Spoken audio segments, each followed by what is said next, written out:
ہاں جی، اب اگلے شعر کی طرف چلتے ہیں۔ شعر نمبر 2۔ شتر کے گھر میں پیام بہار ہے صحرا، کبھی کبھی تو بڑا بے مہار ہے صحرا۔ پیام بہار مشکل الفاظ کے معنی ہیں۔ اب پیام بہار، بہار کی خبر۔ صحرا پھولوں کی لڑیاں جو شادی کے موقع پر دلہا کے چہرے پر لٹکائی جاتی ہیں۔ بے مہار، آوارہ، آزاد سا۔ اب ہے مفہوم۔ ہمارے دلہا میاں کے گھر میں یہ شادی خوشیوں کی خبر لے کر آئی ہے۔ یہ صحرا بھی کیا آزاد چیز ہے کہ جانور بھی اس کی لپیٹ میں آ جاتے ہیں۔ اب ہے تشریح۔ دلاور فگار کہتے ہیں کہ اونٹ کے گھر میں یہ خبر خوشیوں کا پیغام لے کر آئی ہے کہ شادی اس کے لیے نئی زندگی کا آغاز ثابت ہوگی۔ یہ بات اونٹ کے لیے باعث فخر اور باعث اعزاز ہے کہ آج اس کے چہرے پر سجا یہ صحرا اسے بے شمار خوشیاں دینے والا ہے۔ جب کسی کے چہرے پر یہ صحرا سجتا ہے تو نہ صرف اسے بلکہ پورے گھر والوں کے لیے خوشی کا باعث ٹھہرتا ہے۔ دلہا کے دوست بھی شاداں نظر آتے ہیں، مگر یہ شادمانی شادی کے ارادے تک ہی ہوتی ہے۔ شادی کے بعد کے حالات کچھ خاص مزیدار نہیں ہوتے، کیونکہ ذمہ داریوں کا ایک کوہ گراں سر پر آن پڑتا ہے۔ بقول ایک شاعر، محبت کا مزہ ہوتا ہے شادی کے ارادے تک، پھر اس کے بعد جو ہوتا ہے سب بیکار ہوتا ہے۔ دوسرے مصرع میں شاعر کہتے ہیں کہ کبھی کبھی یہ صحرا بڑا بے قابو دکھائی دیتا ہے، اور شتر بے مہار کی مثال اس موقع پر صادق معلوم ہوتی ہے۔ صحرا بھی کبھی کبھی بے مہار ہو جاتا ہے۔ اب دیکھیں، اس صحرے نے انسانی چہرے پر تو سجنا ہی ہوتا ہے، اب یہ بے مہار ہو کر اونٹ کے سر پر جا سجا ہے۔ اصل میں شاعر طنزیہ انداز اختیار کرتے ہوئے کہتے ہیں کہ جو بات انسانوں کے لیے باعث راحت ہوتی ہے، اب وہی صحرا جانوروں مراد اونٹ کے لیے خوشی کا باعث بن رہا ہے، اس لیے یہ صحرا بے مہار دکھائی دیتا ہے۔ اور ایک بقول شاعر، باندھ کے صحرا اونٹ ہے کتنا خوش یارو، اس کی بھی اب شادی ہونے والی ہے۔ اب چلتے ہیں شعر نمبر 3 کی طرف۔ میرے بننے کو مبارک یہ خوشگوار گھڑی، کہ سر کا درد بڑھا ناک میں نکیل پڑی۔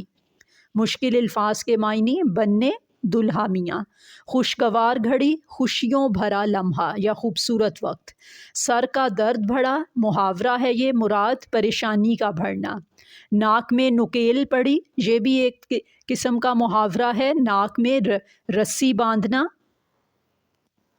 اب اس شعر کے مفہوم کی طرف چلتے ہیں۔ میرے دلہا میاں کو یہ خوبصورت اور سہانا وقت مبارک ہو۔ پہلے تو وہ آزاد پھرتا تھا، مگر اب اس کی ناک میں نکیل ڈال دی گئی ہے، یعنی اس کی پریشانی بڑھ گئی ہے۔ اب اس شعر کی تشریح طلب شعر میں شاعر کہتے ہیں کہ میرے دلہا میاں اونٹ کی زندگی کے خوشگوار لمحات مبارک ہوں، کیونکہ ایسے لمحات کسی بھی فرد کی زندگی میں عام طور پر ایک ہی بار آتے ہیں، جب وہ خوب بن سنور کر اپنی شریک حیات کو لینے کے لیے اس کے در پر چلا جاتا ہے۔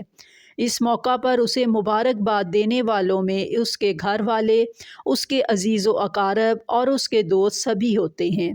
اس لیے شاعر بھی اپنی دوستی کا حق نبھا رہے ہیں اور دلہا میاں کو ان خوشگوار ساعتوں پر مبارکباد پیش کر رہے ہیں۔ بقول شاعر، ہے آپ کے ہونٹوں پہ جو مسکان وغیرہ، قربان گئے اس پہ دل و جان وغیرہ۔ دوسرے مصرع میں شاعر دلہے میاں کے چہرے کے تاثرات کو سمجھ کر منظر نگاری کر رہے ہیں کہ دلہا میاں دیکھنے میں بڑا خوش دکھائی دے رہا ہے، مگر اس کی ناک میں جو رسی ڈال دی گئی ہے، اس کی پریشانی کے اثرات اس کے چہرے پر عیاں ہو رہے ہیں۔